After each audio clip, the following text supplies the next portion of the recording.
સુરત લોકસભા બેઠક ઉપર શનિવારે ગઈકાલે અચાનક યુ ટર્ન આવી ગયો હતો અને નિલેશ કુંભાણીના ફોર્મના રદ કરવા બાબતે કલેક્ટર કચેરી ખાતે ભારે હંગામો મચી ગયો.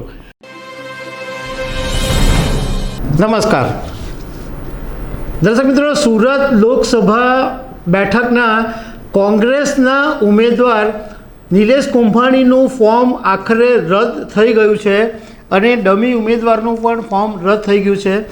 ત્યારે અમે એ જાણવાની કોશિશ કરી કે આ નિલેશ કુંભાણી કોણ છે અને ક્યારથી કોંગ્રેસની સાથે જોડાયા છે. અમે આ બાબતે કોંગ્રેસના નેતાઓ, પાટીદાર સમાજના જે પાટીદાર અનામત આંદોલન ચલાવતા હતા એ નેતાઓ સાથે અમે વાત કરી અને નિલેશ કુંભાણીના ઇતિહાસ વિશે જાણવાની અમે કોશિશ કરી. તો જે જાણકારી અમને મળી છે એના વિશે તમારી સાથે વાત કરીશું. મારું નામ રાજેશ શાહ છે અને તમે જોઈ રહ્યા છો ખબરછે.com. દર્શક મિત્રો, સુરત લોકસભા બેઠક ઉપર શનિવારે ગઈકાલે અચાનક યુ ટર્ન આવી ગયો હતો અને નિલેશ કુંભાણીના ફોર્મના રદ કરવા બાબતે કલેક્ટર કચેરી ખાતે ભારે હંગામો મચી ગયો.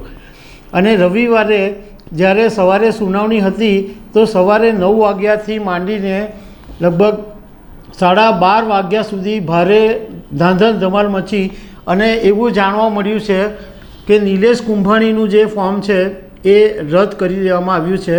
હવે કોંગ્રેસ આગળની લડત કરશે. એટલે અમે કોંગ્રેસના નેતાઓ, પાટીદાર અનામત આંદોલન સમિતિ જે લોકો ચલાવતા હતા એ બધા નેતાઓ સાથે અમે થોડીક વાત કરી અને નિલેશ કુંભાણી વિશે જાણકારી મેળવી કે આ નિલેશ કુંભાણી ક્યારથી કોંગ્રેસમાં આવ્યા અને એકચ્યુઅલ એમનો બિઝનેસ શું છે.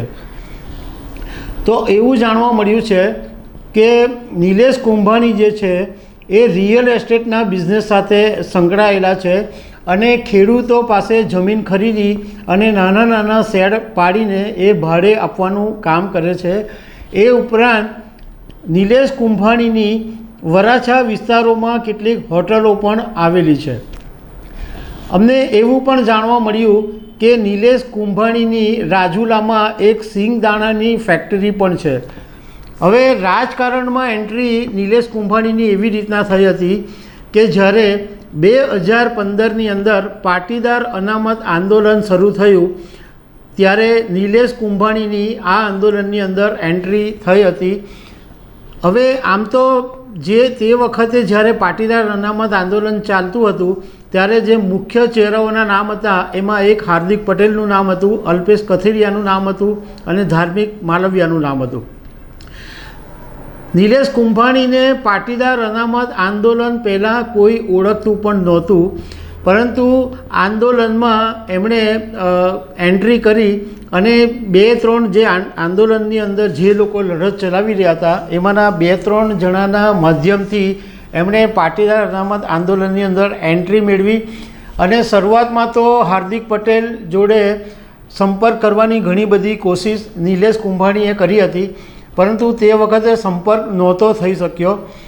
અને થોડા સમય પછી જ્યારે પાટીદાર અનામત આંદોલન સમિતિના અહીંયા જે સુરતના નેતાઓ હતા એમના કહેવાથી પછી હાર્દિક પટેલ સાથે નિલેશ કુંભાણીની મુલાકાત થઈ અને અમને એવું પણ જાણવા મળ્યું કે પાટીદાર અનામત આંદોલન સમિતિ એટલે જે પાસ છે એને ફંડની જરૂર હતી અને હાર્દિક પટેલને પણ ફંડની જરૂર હતી. તો આ નિલેશ કુંભાણી તે વખતે ફંડની બધી વ્યવસ્થા હાર્દિકને કરી આપી હોવાનું સૂત્રો પાસેથી અમને જાણવા મળેલું છે. ઉપરાંત જ્યારે હાર્દિક કોંગ્રેસમાં હતો ત્યારે પણ આ નિલેશ કુંભાણીએ ફંડ ભેગું કરવામાં હાર્દિકને મદદ કરી હતી એવું પણ જાણકારોનું કહેવું છે. નિલેશ કુંભાણીએ 2015ની અંદર જ્યારે હાર્દિક પટેલ જેલમાં હતો, અલ્પેશ કથિરિયા જેલમાં હતો અને જે પાસના જે મોટા મોટા નેતાઓ છે એ બધા તે વખતે હાજર નહોતા, તો નિલેશ કુંભાણીએ કોંગ્રેસના નેતાઓ સાથે સંપર્ક કરી અને એક એવો દાવો કર્યો હતો કે અમે પાટીદાર અનામત આંદોલન સમિતિ તમને કોંગ્રેસને મદદ કરતા રહેશું.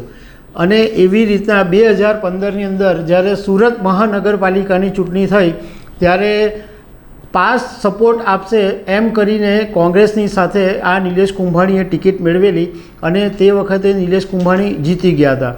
પરંતુ એ પછી બીજી વખત કોર્પોરેશનની ચૂંટણી થઈ ત્યારે નિલેશ કુંભાણીની ડિપોઝિટ પણ જપ્ત થઈ હતી અને ગુજરાત વિધાનસભા 2022માં કોંગ્રેસની ટિકિટ ઉપર નિલેશ કુંભાણી લડ્યા હતા, પરંતુ તે વખતે પણ એમની ડિપોઝિટ જપ્ત થઈ ગઈ હતી.